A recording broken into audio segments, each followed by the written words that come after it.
이준석 전 대표가 오늘 라디오 인터뷰에서 좀 재밌는 얘기를 해서 준비했습니다. 이거 들어보고 대담 이어가겠습니다. 저는 여당이 지난번에 110에서 이 정도, 110개 정도 했잖아요. 네. 그러면은 이번에는 그것보다 좀 낮을 거다. 국민의힘이 100개 정도 될 거다. 이런 생각합니다. 국민의힘 100개 자리, 예. 100석. 그리고 범민주당 계열이 한 180개 정도 할 거다. 그래서 예를 들어 제가 이제 비대위원 처음 했던 19대 총선 때는 MB 대통령이 뒤로 빠져 있었어요. 박근혜 비대위원장을 세워놓고 상황에 따라 가지고는 그게 MB가 정치적인 선택을 잘했던 거거든요. 내가 인기가 좀 떨어지니까 박근혜라는 새로운 주자가 떠오르는 거를 내가 용인하겠다. 인기가 없는 대통령이면 좀 뒤로 쑥 빠져 있어야 된다. 그게 본인한테 오히려 유리하다는 판단할 수 있으면 고수입니다. 네. 요약을 하면요. 총선에서 윤석열 대통령은 얼마 전에 170석을 목표로 했다라는 기사가 나온 적이 있지 않습니까? 그 말이 전해져가지고요. 근데 이준석 대표는 100석을 예상을 했고 가급적이면 윤석열 대통령은 빠져 있는 게 낫다라는 취지였습니다.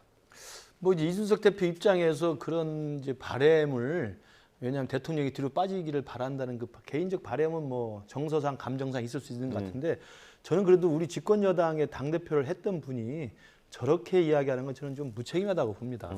그리고 제가 좀 이준석 대표가 초기에 처음 당대표 됐을 때는 정말 총기가 있고 발랄했는데 제가 볼 때 총기가 좀 떨어지신 것 같아요. 왜냐하면 지난번 당대표 선거에도 이른바 천하용인 팀을 진두지휘하면서 네.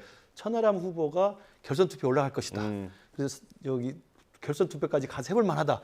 이런 식의 전망을 했다가 여지없이 무너졌거든요.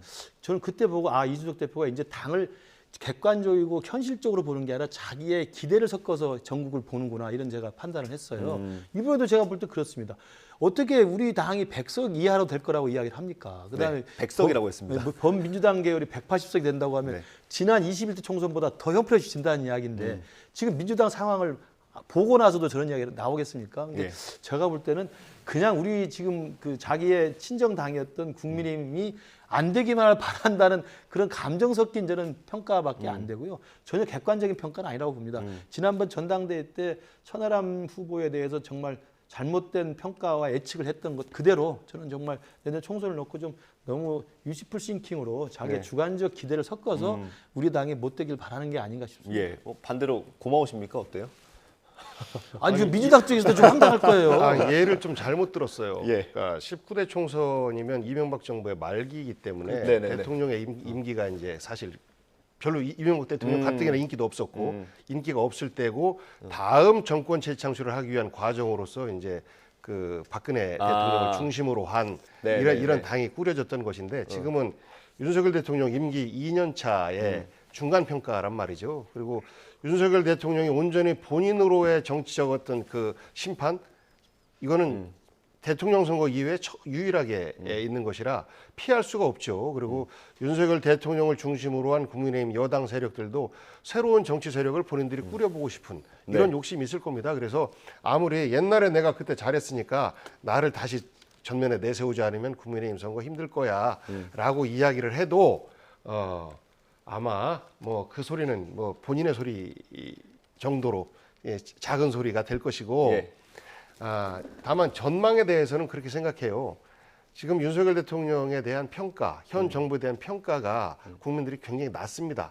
그렇다고 해서 이것을 이제 민주당이 모두가 혜택을 받고 있느냐라고 하면 그것도 아니라서 지금은 서로 긴장된 상태 속에서 내년 총선을 바라볼 수밖에 없는 상황인데 그러면 정권에 대한 지원이냐 정권의 견제냐라고 물어봤을 때는 아직도 이 현 정부에 대한 불신 속에서 정부에 대한 견제가 필요하다라는 여론들이 꾸준히 계속해서 이어져 오고 있거든요. 정상적인 상태라고 하면 집권 1년 차, 집권하고 나서부터 곧바로 정권에 대한 지원 이것이 사실 압도적으로 많은 의견들이 나와야 정상인데 그렇지 않고 있단 말이죠. 그런 측면에서 보면 이준석 전 대표의 저 전망이 결코 그냥 본인을 중심으로 한 국민의힘의 재편만을 염두에 둔 것이 아니라 객관적인 전망일 수도 있다. 이렇게 생각하고 저의 바람이기도 합니다. 알겠습니다. 바람에 바람으로 맞서주셨고요.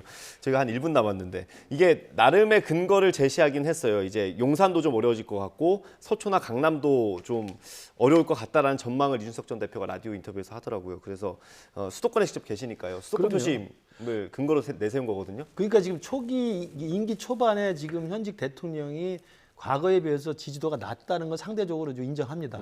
그러나 그렇다고 해서 이게 온전하게 민주당 야당으로 가가지고 민주당이 180석으로 압도적으로 이긴다고 하는 것은 이준석 대표의 총기가 한참 떨어진 거예요. 네. 그러니까 제가 볼 때는 이준석 대표도 좀 평정심을 찾아야 된다고 생각을 해요. 물론 당대표를 하다가 뭐 정말 우여곡절 끝에 지금 물러나 있는 상황이어서 억울한 네. 면도 있겠습니다만 그건 그거고 그러나 제가 볼 때 지금 상황에서 이준석 대표가 정치적으로 재기하기 위해서는 당과 또 대통령과 본인과의 교집합을 자꾸 만들어내서 이 공감대를 확대하는 게 중요하시지 이 부분에 대해서 자꾸 떨어져 나가면서 당이 잘못돼야만 자기가 정치적으로 살 수 있는 이런 식의 트레이드오프 관계로 그야말로 누가 한쪽이 없어져야만 자기가 살 수 있는 이런 식의 구도로 문제를 설정하면 제가 볼 때 정치적으로 성공하지 못합니다.